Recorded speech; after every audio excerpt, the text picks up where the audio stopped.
Namaste, my name is Dhatri Tunga. I am 8 years old. I live in California.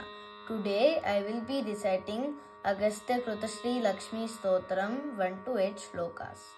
Jaya Padma Pala Sakshi, Jaya Tvam Sri Pati Priye, Jaya Matar Mahalakshmi, Samsararnavatarini, Mahalakshmi Namastubhyam, Namastubhyam Sureswari, Haripriye Namastubhyam, Namastubhyam Dayanide, Padmalaye Namastubhyam, Namastubhyam Cha Sarvade, Sarvabhutahitarthaya Vasuvrushtim Sada Kuru, Jaganmatar Namastubhyam, Namastubhyam Dayanide, Dayavati Namastubhyam, Visveswari Namostute, Namah Kshira Navasute, Namastrailokyadarini, Vasuvrushte Namastubhyam, Rakshamam Sharanagatam, Rakshatvam Deva Devesi,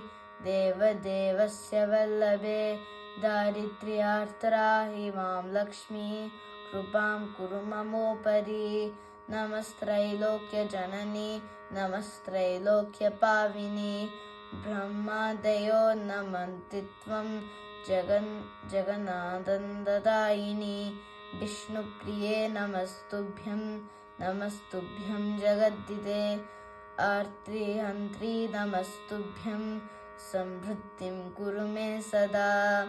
Thank you very much.